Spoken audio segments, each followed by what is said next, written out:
لله الحمد لله رب العالمين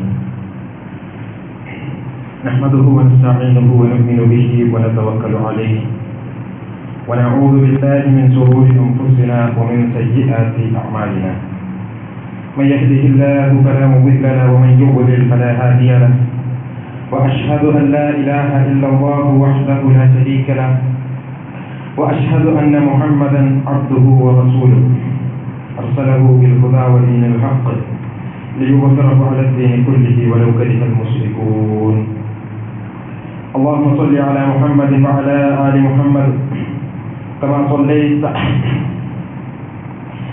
صليت على إبراهيم وعلى آل إبراهيم إنك حميد مجيد اللهم بارك على محمد وعلى آل محمد كما باركت على إبراهيم وعلى آل إبراهيم إنك حميد مجيد أما بعد فإن خير الكلام كلام الله وخير السنن سنن محمد صلى الله عليه وسلم وشر الأمور محدثاتها وكل محدثة بدعة وكل بدعة ضلالة وكل ضلالة في النار أعوذ بالله من الشيطان الرجيم يا أيها الذين آمنوا اتقوا الله حق تقاته ولا تموتن إلا وأنتم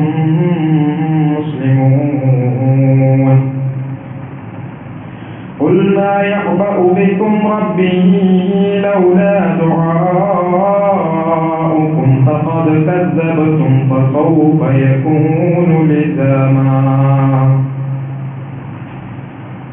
ബഹുമാന്യരായ വിശ്വാസികളെ സഹോദരങ്ങളെ രക്ഷിതാക്കളെ, അല്ലാഹു സുബ്ഹാനഹു വ തആലയുടെ വിധിവിലക്കുകൾ ജീവിതത്തിന്റെ രഹസ്യവും പരസ്യവുമായ എല്ലാ മേഖലകളിലും പാലിച്ചുകൊണ്ട് തത്വമുള്ളവരായി ജീവിതത്തെ ധന്യമാക്കി തീർക്കണമെന്ന് സ്വന്തത്തെ മറക്കാതെ തന്നെ എല്ലാവരെയും ഉണർത്തുകയാണ് വസിയ്യത്ത് ചെയ്യുകയാണ്. അല്ലാഹു സുബ്ഹാനഹു വ തആല മുത്തഖീങ്ങളും സ്വാലിഹീങ്ങളുമായ അവന്റെ അടിയാമെന്ന കൂട്ടത്തിൽ നമ്മെ എല്ലാവരെയും ഉൾപ്പെടുത്തി അനുഗ്രഹിക്കുമാറാകട്ടെ. മഹാനായ പ്രവാചകൻ സ്വല്ലല്ലാഹു അലൈഹി വസല്ലമ നമുക്ക് പഠിപ്പിച്ചു തരുന്ന വലിയ അർത്ഥഗർഭമായ മനോഹരമായ ഒരു പ്രാർത്ഥനയുണ്ട്. ഒരു വിശ്വാസിയുടെ ജീവിതത്തിൽ അവന് ഏറ്റവും നിർഭയത്വം നൽകാൻ കഴിയുന്ന ഒരു പ്രാർത്ഥനയാണ്. പ്രാർത്ഥന ഇങ്ങനെയാണ് നമുക്ക് പഠിപ്പിച്ചത്: യാ ഹയ്യു യാ ഖയ്യൂം ബിറഹ്മതിക അസ്തഈൻ അസ്ലിഹ് ലി ശഅനി കുല്ലഹു വലാ തകിൽനി ഇലാ നഫ്സി ത്വറഫത ഐൻ. അല്ലാഹുവിന്റെ പ്രാർത്ഥന, യാ ഹയ്യു യാ ഖയ്യൂം, ഹയ്യും ഖയ്യൂമുമായ റബ്ബേ, ബിറഹ്മതിക അസ്തഈൻ, നിന്റെ മഹത്തായ കാരുണ്യം കൊണ്ട് ഞാനിതാ നിന്നോട് സഹായം തേടുകയാണ്, നിന്നോട് ചോദിക്കുകയാണ്. അസ്ലിഹ് ലി ശഅനി കുല്ലഹു, എന്റെ സകല കാര്യങ്ങളും, എന്തെല്ലാം മേഖലകളിൽ ഞാൻ ഇടപെടുന്നുണ്ടോ, എന്തെല്ലാം കാര്യങ്ങൾ എന്റെ ജീവിതത്തിൽ ഉണ്ടാകുന്നുണ്ടോ, സകലത്തിലും ദീനിയും ദുനിയവിയുമായ സകല കാര്യങ്ങളിലും അല്ലാഹുവേ അതൊക്കെയും നീ എനിക്ക് നന്നാക്കി തരണം. അസ്ലിഹ് ലി, എനിക്ക് നീ നന്നാക്കിക്കൊണ്ട ശഅനി കുല്ലഹു, എന്റെ സകല കാര്യങ്ങളും, എന്തൊക്കെ വ്യവഹാരങ്ങളുണ്ട് അതൊക്കെയും നീ എനിക്ക് ഏറ്റവും നല്ലതാക്കിക്കൊണ്ട. പിന്നെന്താ പറഞ്ഞത്?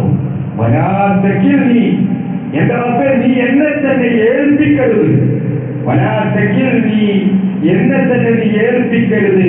എന്റെ കാര്യങ്ങൾ, എന്റെ ഓരോ ജീവിത മേഖലകളിലും ഓരോ സന്ധികളിലും ഞാൻ നേരിടേണ്ടി വരുന്ന എന്റെ കാര്യങ്ങൾ തോറഫത്തായി, ഒരു കണ്ണ് വെട്ടുന്ന സമയത്തേക്ക് പോലും, കണ്ണൊന്ന് ചിമ്മി തുറക്കുന്ന ആ സമയത്തേക്ക് പോലും എന്റെ റബ്ബേ എന്റെ കാര്യങ്ങൾ നീ എന്നിലേക്ക് തന്നെ മടക്കരുത്, എന്നെ തന്നെ നീ ഏൽപ്പിക്കരുത്. എന്റെ സകലതും എല്ലാ കാര്യങ്ങളും നീ ഏറ്റെടുക്കണം റബ്ബേ, അതൊക്കെ നീ എനിക്ക് നന്നാക്കി തരണം റബ്ബേ എന്ന് അല്ലാഹുവിനോട് ചോദിക്കുന്ന ഒരു ചോദ്യം. സഹോദരങ്ങളെ, ഒരു വിശ്വാസിയെ സംബന്ധിച്ചിടത്തോളം അവന്റെ വിശ്വാസത്തിൽ രൂഢമൂലമായിട്ടുള്ള ഒരു കാര്യമാണ് ഖദറിലുള്ള വിശ്വാസം. എല്ലാ കാര്യങ്ങളും അല്ലാഹുവാണ് നിയന്ത്രിക്കുന്നത്. എല്ലാത്തിനെയും സൃഷ്ടിക്കുന്നതും പരിപാലിക്കുന്നതും നിയന്ത്രിക്കുന്നതും എല്ലാം അല്ലാഹുവിന്റെ കൈകാര്യമാണ്. ഒരു സെക്കൻഡ് ഈ ഭൂമിയിൽ എന്തെല്ലാം നടക്കുന്നുണ്ടോ, ഇപ്പോൾ നമ്മൾ ജീവിച്ചു തീർന്ന ഈ സെക്കൻഡിൽ ഞാനിവിടെ പറഞ്ഞ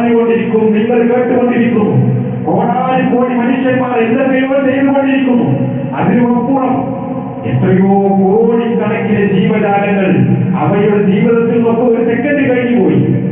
സഹോദരങ്ങൾ, ഇതൊക്കെ അല്ലാഹു നിശ്ചയിച്ച പ്രകാരമാണ് നടക്കുന്നത്. ഒരു കാറ്റ് വീശുന്നത്, ഒരു ഇല പൊഴിയുന്നത്, ഒരു പുൽപ്പൊടി ഉറച്ചു പൊന്തുന്നത്, ഓരോ സെക്കൻഡിനെയും അല്ലാഹു സുബ്ഹാനഹു വ തആല വ്യവസ്ഥപ്പെടുത്തിയത് പ്രകാരമാണ് ഇവിടെ നടക്കുന്നത്.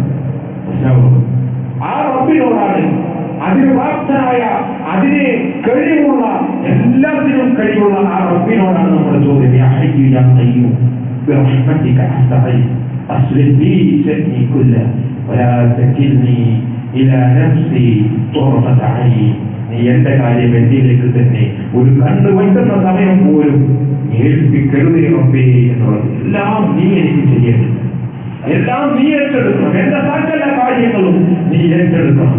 ഞാൻ ഉണർന്നിരിക്കുമ്പോഴും ഉറക്കിലായിരിക്കുമ്പോഴും ഏത് സമയത്തും എന്റെ സകല കാര്യങ്ങളും നീ ഏറ്റെടുക്കണം എന്നുള്ള ആ ഒരു തേട്ടം. അല്ലാഹുവിനെ അവന്റെ ഉത്തമമായ രണ്ട് പേരുകൾ വിളിച്ചുകൊണ്ടാണ് യാ ഹയ്യു യാ ഖയ്യൂം എന്ന വാക്കുകളുടെ അർത്ഥം. സഹോദരങ്ങളെ, പരിശുദ്ധ ഖുർആനിൽ പലയിടത്തും പരാമർശിക്കപ്പെട്ട പേരുകളാണ്.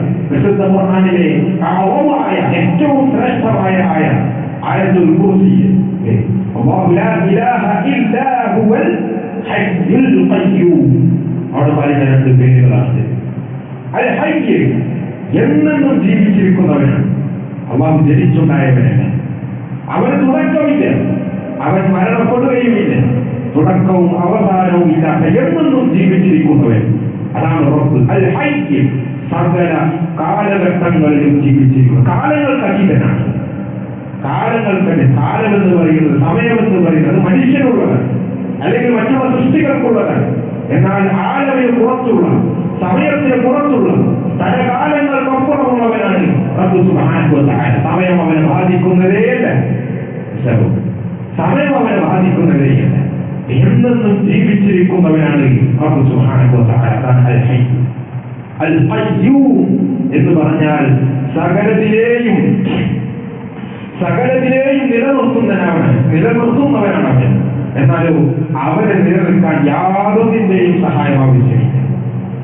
അവൻ സ്വയം നിലകൊള്ളുന്നവനാണ്. എന്നാൽ മറ്റെന്തെല്ലാം ഉണ്ടോ, റബ്ബിന് പുറമെ എന്തെല്ലാം ഉണ്ടോ, സൃഷ്ടികളായുള്ള സകലതും അവരുടെ നിലനിൽപ്പ് റബ്ബ് സുബ്ഹാനഹു വ തആലയെ ആശ്രയിച്ചിരിക്കുന്നു. പരിശുദ്ധ ഖുർആനിലെ സൂറത്തുൽ റൂമിൽ നമുക്ക് കാണാൻ സാധിക്കും, ആയാതിഹി, അല്ലാഹുവിന്റെ ദൃഷ്ടാന്തങ്ങളിൽ പെട്ടതാണ് അൻ തഖൂമ അസ്സമാഉ വൽ അർദ്, ആകാശങ്ങളും ഭൂമികളും നിലനിൽക്കുന്നു എന്നുള്ളത്. അവരുടെ നിലനിൽപ്പിന് റബ്ബ് വേണം. അല്ലാഹുവിന്റെ ദൃഷ്ടാന്തമാണ്.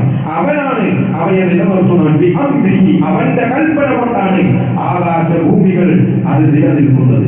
അവയിലുള്ള സകലതും നിലനിൽക്കുന്നത്, അവർക്കിടയിലുള്ളത് മുഴുവനും നിലനിൽക്കുന്നത്. അതാണ് റബ്ബ് സുബ്ഹാനഹു വ തആല. അവൻ സ്വയം നിലനിൽക്കുന്നവനാണ്, എല്ലാത്തിനെയും നിലനിർത്തുന്നവനും അവനാണ് എന്നുള്ളത്. ആ രണ്ട് മഹത്തായ നാമങ്ങളിലൂടെയാണ് റബ്ബ് സുബ്ഹാനഹു വ തആല ഈ പ്രാർത്ഥനയിൽ നമ്മൾ വിളിക്കുന്നത്. സഹോദരങ്ങളെ, ആ പേരുകൾ നമ്മൾ അവിടെ വിളിക്കുന്ന ആ പേരുകൾക്ക് പോലും ഈ പ്രാർത്ഥനയുമായി വല്ലാത്തൊരു ബന്ധമുണ്ട്. എല്ലാത്തിനെയും നിയന്ത്രിക്കുന്നവനായ, എല്ലാത്തിനെയും നിലനിർത്തുന്നവനായ റബ്ബിനോടാണ് നമ്മുടെ നിലനിൽപ്പിന് വേണ്ടി നമ്മൾ തേടുന്നത്. ജനിച്ചു മരിച്ചു പോകുന്ന നമ്മൾ എന്നെന്നും ജീവിച്ചിരിക്കുന്നവനായ റബ്ബിനെ വിളിച്ചുകൊണ്ടാണ് നമ്മുടെ ജീവിതം, നമ്മൾ ജീവിച്ചു തീർക്കുന്ന ഈ ആയുസ് അത് ശരിപ്പെടുത്താൻ വേണ്ടി നമ്മൾ തേടുന്നത്. നമുക്ക് കഴിയാത്തതിനപ്പുറമുള്ള കാര്യങ്ങൾ നമുക്ക് അത് ശരിയാക്കി തരുന്നവൻ അവനാണ് റബ്ബ് എന്നുള്ള ബോധ്യത്തിനാണ് ഒരു വിശ്വാസി പ്രാർത്ഥിക്കുന്നത്. സഹോദരങ്ങളെ, ഈ പ്രാർത്ഥനയുടെ ഒരൊറ്റ സെക്കൻഡ് അല്ലെങ്കിൽ ഒരു സെക്കൻഡ് പോലും വേണ്ട നമുക്കൊന്ന് കണ്ടുവെട്ടി തുറക്കാൻ. ആ സമയത്തേക്ക് പോലും ഞങ്ങൾ ഏൽപ്പിക്കരുത് എന്ന്. ഒരു സെക്കൻഡ് കൊണ്ട് വേണ്ട സംഭവിക്കാൻ നമ്മൾ വിചാരിക്കും. ഒന്ന് കണ്ണുവെട്ടി തുറക്കുന്ന സമയം കൊണ്ട് എന്ത് സംഭവിക്കാനാണ് എന്ന് നമുക്ക് തോന്നുന്നുണ്ടെങ്കിൽ, അവരുടെ കഴിഞ്ഞ ദിവസം അപകടം നടന്നതിന്റെ വാർത്ത നമ്മൾ വായിച്ചത്, അതിന്റെ ദൃശ്യങ്ങൾ നമ്മൾ കണ്ടല്ലോ. ഒരു കണ്ണ് വെട്ടി തുറക്കുന്ന സമയം കൊണ്ടുണ്ടായതാണ്. 11 പേര് സഞ്ചരിച്ചിരുന്ന ഒരു കാറ് ഒരു കണ്ണ് വെട്ടി തുറക്കുന്ന സമയം കൊണ്ട് നിയന്ത്രണം വിട്ട് എതിരെ വന്ന ഒരു ബസ്സിന്റെ മേലെ ഇടിച്ച് കയറുകയാണ്. ഇന്നലെ ഒരു കുട്ടി മരിച്ചതടക്കം 6 കുട്ടികളാണ് മരണപ്പെട്ടത്. ഒരു കണ്ണ് വെട്ടി തുറക്കുന്ന സമയം കൊണ്ടുണ്ടായതാണ്. 6 ജീവനുകൾ കുഴിഞ്ഞു. യാദൃശ്ചികമായിട്ടുണ്ടാകുന്നില്ല, അള്ളാഹുവിന്റെ കഥയാണ്. അള്ളാഹു ആ 6 മനുഷ്യന്മാർക്ക് വെച്ച അതരം ചെയ്യുന്നുണ്ട്. അപ്പോഴത് സംഭവിക്കുക, അവിടെ നിന്ന് അപകടം നടക്കണമെന്നുള്ളത് അള്ളാഹുവിന്റെ വിധിയിലുണ്ട്. അപ്പോഴത് സംഭവിക്കുകയാണ്. സഹോദരങ്ങളെ, ഇങ്ങനെ നമുക്ക് സംഭവിക്കാം. ഒന്ന് കണ്ണുവെട്ടി തുറക്കുന്ന സമയം കൊണ്ട് എന്തും സംഭവിക്കാം. അങ്ങനൊന്നും ഉണ്ടാവില്ല എന്ന്, അല്ലെങ്കിൽ അടുത്തൊരു സെക്കൻഡെങ്കിലും നമ്മുടെ കൈകളിലായി എന്ന് നമുക്ക് നിരീക്ഷിക്കാൻ, അങ്ങനെ വിചാരിക്കാൻ ഒരു വകുപ്പില്ല. അത്ര നിസ്സഹായന്മാരാണ് നമ്മൾ. അടുത്തൊരു സെക്കൻഡിൽ എന്താ സംഭവിക്കുന്നത് പോലെ നമുക്ക് നിയന്ത്രിക്കാൻ കഴിയില്ല. നമുക്ക് അങ്ങനെ ഒരു പ്രതീക്ഷ വെക്കാനോ അല്ലെങ്കിൽ അത് നമ്മുടെ ഭാവനയിൽ വിധിച്ചെടുക്കാനോ പോലും അടുത്ത സെക്കൻഡിൽ സംഭവിക്കും. അത്ര നിസ്സാരന്മാരാണ്, അത്ര നിസ്സഹായന്മാരാണ് നമ്മൾ.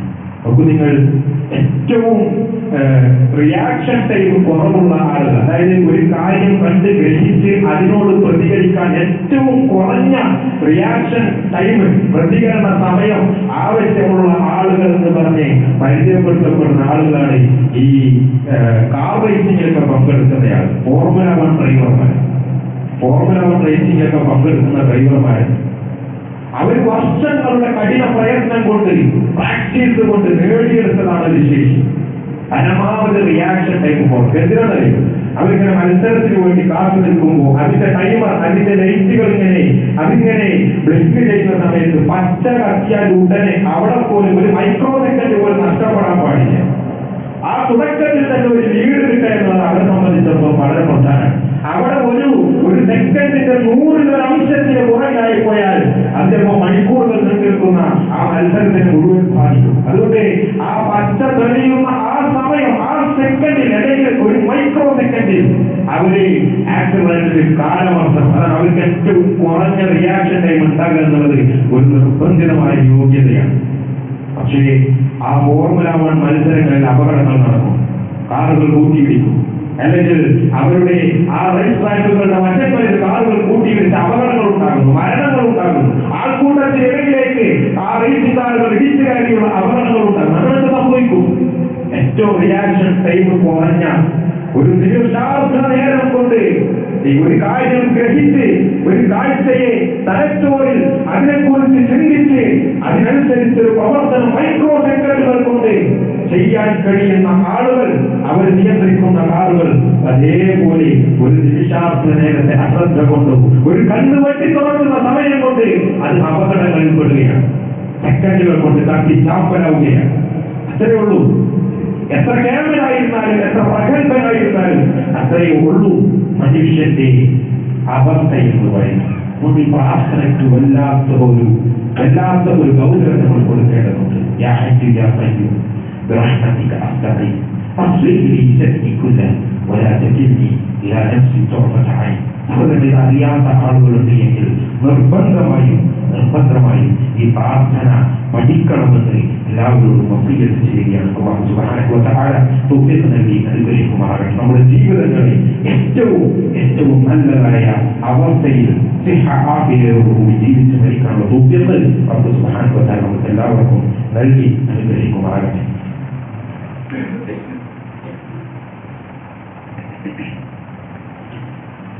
الحمد لله والصلاة والسلام على رسول الله وعلى آله وصحبه أجمعين. أما بعد، يا أيها الذين آمنوا اتقوا الله حق تقاته ولا تموتن إلا وأنتم مسلمون. الله സൂക്ഷിക്കണമെന്ന് ഒരിക്കൽ കൂടി പ്രിയപ്പെട്ടവരെല്ലാവരെയും ഉണർത്തുകയാണ്, വസിയത്ത് ചെയ്യുകയാണ്. അല്ലാഹു അനുഗ്രഹിക്കട്ടെ. സഹോദരങ്ങളെ, നമ്മുടെ ജീവിതങ്ങൾ എത്രമാത്രം നമ്മുടെ നിയന്ത്രണത്തിലല്ല എന്നുള്ളതാണ് നേരത്തെ പറഞ്ഞതിന്റെ ആകെ പൊരുൾ. പക്ഷെ അങ്ങനെ ആയിരിക്കുമ്പോഴും നമ്മുടെ ജീവിതത്തെക്കുറിച്ച്, അതിലെ ഓരോ ദിനരാത്രങ്ങളെ കുറിച്ച്, നമ്മൾ ജീവിച്ച് തീർക്കുന്ന ഓരോ നിമിഷങ്ങളെയും കുറിച്ച് വളരെ അലക്ഷ്യമായി, അല്ലെങ്കിൽ അള്ളാഹുവിനെ കുറിച്ചൊരു ബോധ്യമില്ലാതെ, അള്ളാഹുവിന്റെ സംരക്ഷണമില്ലാതെ നമുക്ക് കഴിയില്ല എന്നുള്ള ഒരു ചിന്തയില്ലാതെയാണ് പലപ്പോഴും നമ്മൾ മുന്നോട്ട് പോകുന്നത്. എപ്പോഴെങ്കിലൊക്കെ എന്തെങ്കിലുമൊക്കെ വലിയ ദുരന്ത ജീവിതത്തിലേക്ക് വരുമ്പോൾ മാത്രമാണ് പലർക്കും അള്ളാഹിനെ കുറിച്ചൊരു ചിന്ത ഉണ്ടാകും. അപ്പോഴത് പ്രാർത്ഥിക്കണമെന്ന് തോന്നുന്നത്. എന്തെങ്കിലുമൊക്കെ വന്ന് ഭവിച്ചതിന് ശേഷം വലിയ ചോദ്യചിഹ്നങ്ങളായി നമ്മുടെ ജീവിതത്തിൽ എന്തെങ്കിലും ഒരു സംഭവം നമ്മുടെ മുമ്പിൽ വന്ന് നിൽക്കുമ്പോൾ മാത്രമാണ് പടച്ചവനെ നമ്മൾ വിളിക്കുന്നത് എന്നുള്ളതാണ് ഒരു യാഥാർത്ഥ്യം. ഇനി എന്തെങ്കിലും രോഗം വരുമ്പോൾ, അല്ലെങ്കിൽ കച്ചവടത്തിലോ മറ്റെന്തെങ്കിലും പ്രയാസം ഉണ്ടാകുമ്പോൾ, വീട്ടിൽ കുടുംബത്തിൽ അതിലെ അംഗങ്ങൾക്ക് എന്തെങ്കിലും ബുദ്ധിമുട്ടുകൾ ഉണ്ടാകുമ്പോൾ, വലിയ കടബാധ്യതകൾ കൊണ്ട് നമ്മൾ പരീക്ഷിക്കപ്പെടുമ്പോൾ, അങ്ങനെ എന്തെങ്കിലും ഒരു പ്രയാസത്തിലെത്തുമ്പോൾ, ഒരു ദുരന്തത്തിന്റെ വർക്കത്തിൽ നിൽക്കുമ്പോഴാണ് പടച്ചോനെ എന്നുള്ള ആ ഒരു വിളി നമ്മളിൽ നിന്ന് ഉണ്ടാകുന്നത് യാഥാർത്ഥ്യം. മനുഷ്യരുടെ അവസ്ഥ അങ്ങനെയായിരിക്കും. എത്രയും പെട്ടെന്ന് കാര്യങ്ങൾ മറന്നു പോകുന്നവരാണ് മനുഷ്യൻ. അങ്ങനെ ഒരു അവസ്ഥയിൽ നിന്ന് അള്ളാഹു നമ്മളെ രക്ഷിച്ചാൽ തന്നെയും പിന്നെ അടുത്തൊരു ദുരന്തം വരണം, അടുത്തൊരു പരീക്ഷാഘട്ടം എത്തണം, നമുക്ക് പിന്നെ അള്ളാഹിനെ വിളിക്കണം. സഹോദരങ്ങളെ, പ്രാർത്ഥിക്കാത്തവൻ ഏറ്റവും വലിയ അഹങ്കാരിയാണ്. പ്രാർത്ഥനയില്ലാത്തവൻ അഹങ്കാരിയാണ്. പ്രാർത്ഥിക്കാത്തവനോട് അള്ളാഹുവിന് കോപമാണ്. പരിശുദ്ധ ഖുർആനിന്റെയും പ്രവാചകൻ സ്വല്ലല്ലാഹു അലൈഹി വസല്ലമയുടെ ഹദീസുകളുടെയും താല്പര്യമാണ്. അതിന്റെ അർത്ഥമാണ് ഞാൻ നിങ്ങളോട് എന്തെങ്കിലും ഒരു വീക്ഷണം പറയുന്നത്. ഖുർആൻ പറഞ്ഞത് ആരാണോ അള്ളാഹുവിനോട് പ്രാർത്ഥിക്കാതെ അഹങ്കരിച്ചു മാറി നിൽക്കുന്നവനെന്ന് എന്റെ അടിമകളോട് പറയുക, അവർ എന്നോട് വിളിച്ച് നേടട്ടെ, ഞാൻ അവർക്ക് ഉത്തരം നൽകാം. ആരാണോ അങ്ങനെ പ്രാർത്ഥിക്കാതെ അഹങ്കരിച്ചു മാറി നിൽക്കുന്നവൻ, അതാണ് അള്ളാഹുവിന്റെ പ്രയോഗം. നമുക്കൊക്കെ പരിചിതമായ. അതുപോലെ തന്നെ പറയാണ്, പ്രാർത്ഥിക്കാത്തവനോട്, ജീവിതത്തിലില്ലാത്തവനോട് അള്ളാഹുവിന് കോപമാണ്, അള്ളാഹുവിന് വെറുപ്പാണ് അവനെ. നോക്കണ്ട്, പ്രാർത്ഥന എന്ന് പറയുന്നത് അത് തന്നെയാണ് ആരാധന. നമ്മളൊക്കെ ആരാധനകളുടെ വ്യത്യസ്തമായ വകുപ്പുകളിലൂടെ കടന്നുപോയി. ഡെയിലി നിസ്കരിക്കണവരാണ്. സംസ്കാരത്തിലുടനീളം പ്രാർത്ഥനകളുണ്ട്. പക്ഷെ നമ്മൾ നിസ്കരിക്കാൻ വേണ്ടി നിസ്കരിക്കുക, അതിലെ പ്രാർത്ഥനകളെ കുറിച്ച് നമുക്ക് ധാരണയില്ല. നിസ്കാരം കഴിഞ്ഞാലുള്ള അധികാറുകൾ ആവുകൾ അതിനെ നമ്മൾ എങ്ങനെയൊക്കെയോ പറഞ്ഞു തീർക്കുന്നുണ്ട്. പക്ഷേ അതിലെ പ്രാർത്ഥനയുടെ വചനങ്ങൾ ഉരുവിടുന്നു എന്നുള്ളതിനപ്പുറം നമ്മുടെ ഹൃദയങ്ങളിൽ നിന്ന് റബ്ബിലേക്ക് ആ പ്രാർത്ഥന ഉയർന്നില്ല. സഹോദരങ്ങളെ, ഇത് വലിയ ഗൗരവമുള്ള വിഷയമാണ്. അല്ലാഹു സുബ്ഹാനഹു വ തആല പരിശുദ്ധ ഖുർആനിലെ സൂറത്തുൽ ഫുർഖാനിൽ അതിന്റെ ഏറ്റവും അവസാനത്തെ ആയത്തിൽ നമ്മളോട് പറയുന്ന കാര്യം, ഖുൽ, പ്രവാചകരെ പറയുക, മാ യഅബഉ ബികും റബ്ബി ലൗലാ ദുആഉകും, നിങ്ങളുടെ പ്രാർത്ഥനയില്ലാതെ നിങ്ങളുടെ റബ്ബ് നിങ്ങൾക്ക് എന്ത് പരിഗണന നൽകാനാണ്? റബ്ബ് നിങ്ങൾക്ക് എന്ത് വില നൽകാനാണ്? നിങ്ങൾ പ്രാർത്ഥിക്കുന്നില്ല എന്ന്. റബ്ബിനോട് പ്രാർത്ഥിക്കാത്തവരിലേക്ക് അവന്റെ ജീവിതത്തെ അല്ലാഹു മടക്കും. അവന്റെ വിജയം അവനിലേക്ക് അല്ലാഹു മടക്കും. നമ്മൾ നേരത്തെ പറഞ്ഞ പ്രാർത്ഥന പോലും അതാണ്. അല്ലാഹുവേ, എന്നിലേക്ക് നീ എന്റെ കാര്യം ഏൽപ്പിക്കരുത്, എനിക്ക് നിന്റെ സഹായം കൂടിയേ തരും. ഞാൻ നിന്നോട് ചോദിച്ചുകൊണ്ടേയിരിക്കുകയാണ്, ഹയ്യായ ഖയ്യൂമായ റബ്ബേ, എന്റെ കാര്യം നീ എനിക്ക് ശരിയാക്കിക്കൊണ്ടാണ്. നീയല്ലാതെ എനിക്ക് എന്റെ ജീവിതത്തെ ശരിപ്പെടുത്തുവാൻ, എന്റെ കാര്യങ്ങൾ നേരെ ചൊവ്വയാക്കുവാൻ വേറെ ആരുമില്ല. എനിക്ക് അഭയം തേടി ചെല്ലാൻ വേറൊരു കേന്ദ്രവുമില്ല. അതുകൊണ്ട് റബ്ബേ, എന്റെ കാര്യം നീ എനിക്ക് ശരിയാക്കിക്കോ, എന്റെ കാര്യം നീ എന്നിലേക്ക് തന്നെ ഏൽപ്പിക്കരുത്. പക്ഷേ പ്രാർത്ഥന മുടക്കിക്കൊണ്ട്, പ്രാർത്ഥനയുടെ വിഷയത്തിൽ ഗൗരവമില്ലാതെ, ചിന്തയില്ലാതെ, പലപ്പോഴും ഇതിന് നേരെ വിപരീതമാണ് നമ്മൾ റബ്ബിനോട് പറയാതെ പറഞ്ഞോണ്ട് എന്റെ കാര്യം നോക്കാൻ ഞാൻ തന്നെ മതി, അയ്യോ ഞാൻ പ്രാർത്ഥിച്ച റബ്ബിന്റെ മറുപടി കിട്ടിയിട്ട് വേണ്ട എന്നാണ് നമ്മുടെ. അങ്ങനെ നമ്മൾ പറഞ്ഞു എന്നല്ല പറഞ്ഞു. പക്ഷേ നമ്മുടെ പ്രകൃതം കൊണ്ട് അങ്ങനെയാണ് കാര്യങ്ങളായി ചെയ്യുന്നത്. അള്ളാഹുവിനോട് പ്രാർത്ഥിക്കാത്തവന്റെ കാര്യമെന്ത്? എനിക്ക് റബ്ബിനോട് പ്രാർത്ഥിക്കേണ്ട ആവശ്യമൊന്നുമില്ല എന്നുള്ള അഹങ്കാരമാണ്. അവരെ ഗൗരവമായി ചിന്തിക്കേണ്ട വിഷയം. എല്ലാ ദിവസവും റബ്ബിനോട് പ്രാർത്ഥിക്കുന്ന ഒരു വേളയെങ്കിൽ നമുക്ക് ഉണ്ടാകും. സുബഹിന്റെ മുമ്പുള്ള സമയത്ത് തഹജ്ജുദ് നമസ്കരിച്ച് പ്രാർത്ഥനയ്ക്ക് ഉത്തരം നൽകാൻ വേണ്ടി റബ്ബ് സുബ്ഹാനഹു വ തആല 7 ആകാശങ്ങളുടെ അപ്പുറത്ത് നിന്ന് 1ാം ആകാശത്തിലേക്ക് ഇറങ്ങി വരുന്ന സമയമെന്ന് നബി സല്ലല്ലാഹു അലൈഹി വസല്ലം നമുക്ക് പഠിപ്പിച്ചത്. ആരാണ് ചോദിക്കാനുള്ളത്?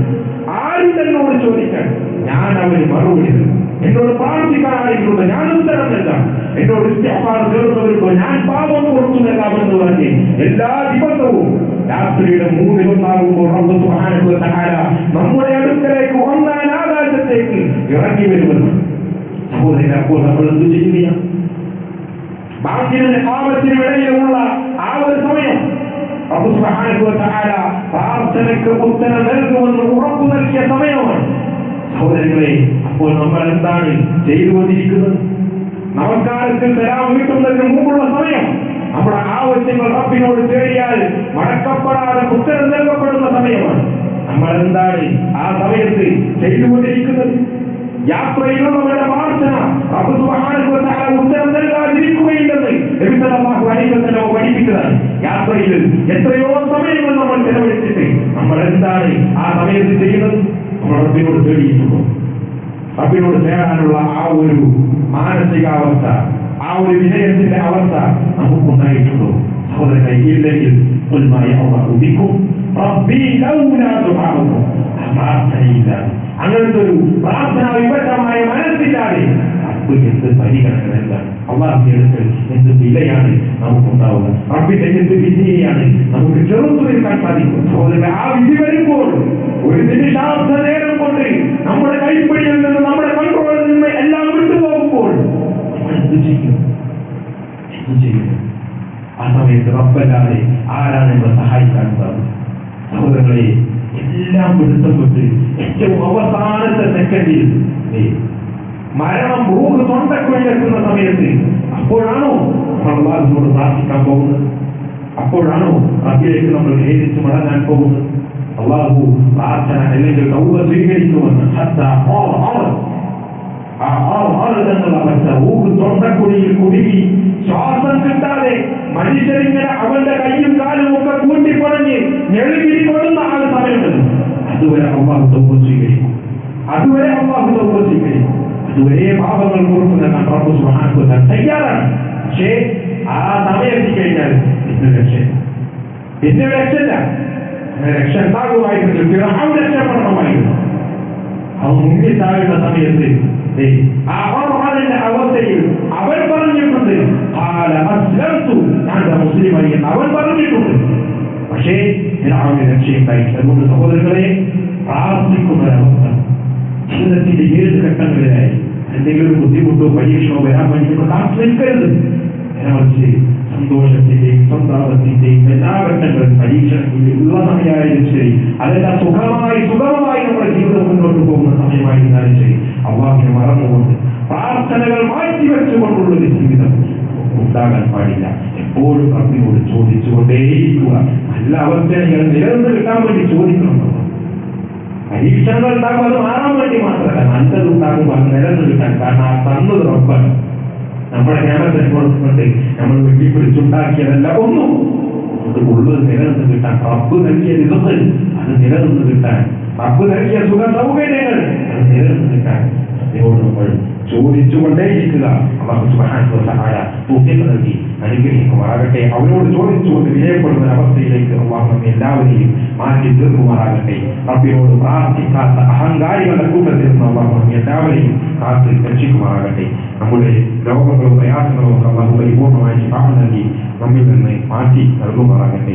രോഗങ്ങൾ കൊണ്ട്, കടബാധ്യതകൾ കൊണ്ടൊക്കെ പ്രയാസപ്പെടുന്നവർക്ക് അല്ലാഹു എല്ലാ നിലക്കുള്ള പ്രയാസങ്ങളും പരീക്ഷണങ്ങളും ഒക്കെ നീക്കി നൽകി അനുഗ്രഹിക്കുമാറാകട്ടെ. മരണപ്പെട്ടു പോയ ഖബറുകൾ അല്ലാഹു വിശാലമാക്കി പ്രകാശപൂരിതമാക്കി അവരെ നമ്മയും എല്ലാം പാവമുക്തരായി ഒരുമിച്ച് ചേർക്കുകയും ചെയ്യുമാറാകട്ടെ. വന്നുപോയ എല്ലാ തെറ്റുകുറ്റങ്ങളും അത് നമുക്ക് എല്ലാവർക്കും വിട്ടുകൊടുത്ത് മാപ്പാക്കി തരുമാറാകട്ടെ. മുസ്ലിങ്ങളായതിന്റെ പേരിൽ പീഡനങ്ങളും ദുരിതങ്ങളും അനുഭവിച്ചു കൊണ്ടിരിക്കുന്ന പല നാടുകളിലുള്ള നമ്മുടെ സഹോദരങ്ങൾ അല്ലാഹു സുബ്ഹാനഹു വ തആല അവർക്കൊക്കെ ക്ഷമയും സഹനവും നൽകി അതിന് പകരമായി വലിയ പ്രതിഫലങ്ങൾ പരലോകത്തിൽ നൽകി അനുഗ്രഹിക്കുമാറാകട്ടെ. വ്യത്യസ്ത പ്രദേശങ്ങളിൽ അല്ലാഹുവിന്റെ ഭവനങ്ങൾ വെട്ടിപ്പിടുക്കുന്ന, അതൊക്കെ തകർത്ത് നാശമാക്കുന്ന രൂപത്തിലുള്ള പരീക്ഷണങ്ങളിൽ മറ്റ് നേരിട്ടുകൊണ്ട് അല്ലാഹു ശത്രുക്കളുടെ കുതന്ത്രങ്ങളെയെല്ലാം പൊളിച്ച് അവരെ തകർത്ത് നാമാവശേഷമാക്കുമാറാകട്ടെ. اللهم اغفر للمؤمنين والمؤمنات والمسلمين والمسلمات والاحياء منهم والاموات انك مجيب الدعوات ويا قاضي الحاجات. اللهم حاسبنا حسابا يسيرا. اللهم يا مقلب القلوب ثبت قلوبنا على دينك. ربنا اصرف عنا عذاب جهنم ان عذابها كان غراما انها ساءت مستقرا ومقاما. ربنا هب لنا من ازواجنا وذرياتنا قرة اعين واجعلنا للمتقين اماما. ربنا تقبل منا انك انت السميع العليم وتب علينا انك انت التواب الرحيم. ربنا آتنا في الدنيا حسنة وفي الآخرة حسنة وقنا عذاب النار. آمين آمين برحمتك يا أرحم الراحمين. وصلى الله على محمد وعلى آله وصحبه أجمعين والحمد لله رب العالمين.